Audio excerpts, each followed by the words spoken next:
Next and last basic principles of store operation is personal. तो अब हम detail से इसको डिस्कस करते हैं कि पर्सनल का क्या कंट्रीब्यूशन है, क्या रोल है in maintaining the basic store operations. क्या काम है पर्सनल का?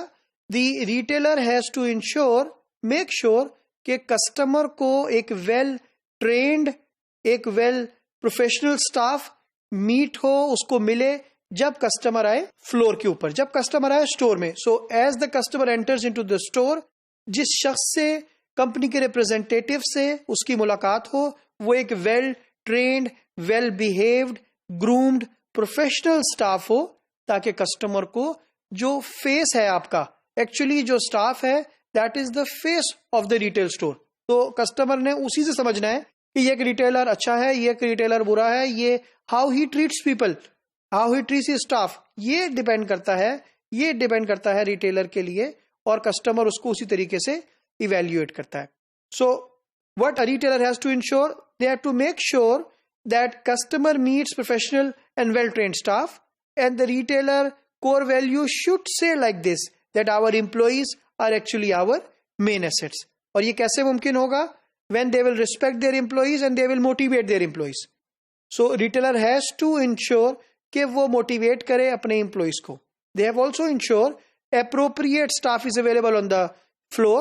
Store के अंदर स्पेशली पीक आवर्स के अंदर मुनासिब तरीके से एक रीजनेबल स्टाफ मौजूद हो जो कि कस्टमर की क्वेरीज को एड्रेस कर सकता हो। फिर जो उसका स्टाफ का अपीयरेंस है, प्रोफेशनल अपीयरेंस हो, uniform has to be clean, जो ड्रेस कोड है has to be respectfully followed. तो उसको इंश्योर करना है कि आपका इमेज एज ए रिटेलर बिल्कुल भी खराब ना हो। एंड देन वो जो पर्सनल है, he has to have the high level of product knowledge. Normally customer जब भी आएगा वो प्रोडक्ट से बारे में कुछ नॉलेज लेकर आएगा, कुछ कस्टमर ऐसा होगा जो बिल्कुल भी नॉलेज लेकर नहीं आएगा। सो आपका स्टाफ, रिटेलर का staff has to have the high level of product knowledge, ताकि वो इक्विप कर सके अपने कस्टमर को।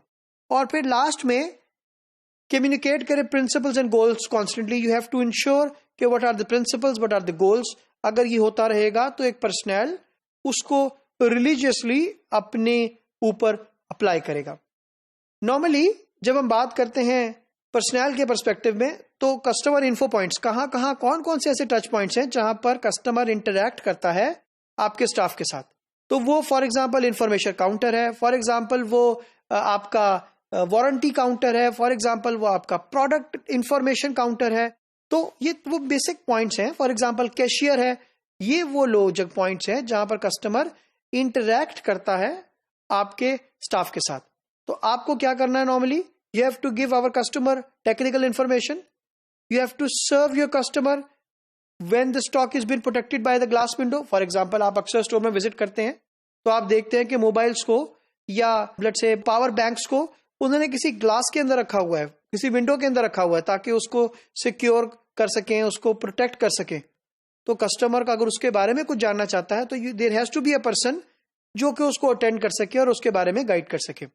आपको इंश्योर करना है कि हर वक्त स्टाफ मौजूद हो। एज ए रिटेलर आपको इंश्योर करना है कि जितने भी सेंसिबल आर्टिकल्स हैं वो कस्टमर के जो डेस्क है, जो इंफॉर्मेशन डेस्क है रिप्रेजेंटेटिव का, उसके पास हो, इंफॉर्मेशन काउंटर के पास हो, ताकि कस्टमर इजीली उसके बारे में इंफॉर्मेशन ले सके। फिर do not use customer info points for display of articles. वहां पर आपने प्रोडक्ट को डिस्प्ले नहीं करना। ये क्वेश्चन है आपको, जो इंफॉर्मेशन काउंटर है उसको सेल्स काउंटर ना बनाए, बिकॉज द कस्टमर वहां पर आएगा आपसे प्रोडक्ट की इंफॉर्मेशन के बारे में जो आप उसको देना चाह रहे हैं या जो वो लेने में इंटरेस्टेड है। And the only thing which can make change is actually your resource, is actually your personal, is actually your staff, जिसने वहां पर मेक और ब्रेक करना है। हमारे पास एक एग्जाम्पल है जो कि इस टॉपिक के ऊपर लास्ट पॉइंट है। वो ये है कि जिस तरीके से अगर आप इलेक्ट्रॉनिक्स या अप्लायंस कैटेगरी के अंदर जाते हैं, मीडिया कैटेगरी के अंदर जाते हैं, तो आपको नजर आएंगे बहुत सारे कस्टमर इन्फो पॉइंट्स। स्टोर्स के अंदर आपको सॉफ्ट ड्रिंक काउंटर के ऊपर भी हो सकता है नजर आए, आपको किसी सेंसिटिव प्रोडक्ट कैटेगरी के अंदर भी मुमकिन है कि काउंटर्स नजर आए।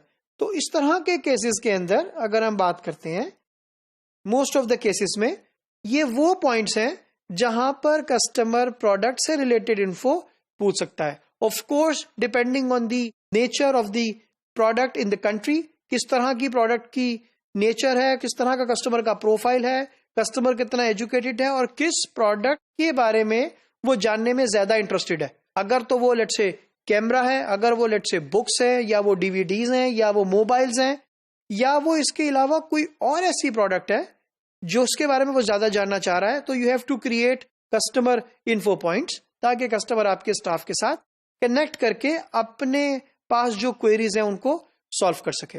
सो ये जो हमने पॉइंट पढ़ा रिलेटेड टू पर्सनल, आपके लोग एक्चुअली वो डिफरेंस हैं आपके और आपके कंपेटिटर के दरमियान। एज ए रिटेलर आपकी products can be same as of your competition, आपकी services can be same as of your competition, लेकिन जो लोग आपके पास हैं, जो स्टाफ आपके पास है, जो पर्सनल आपके हैं, they are not the same, so they can really make the difference.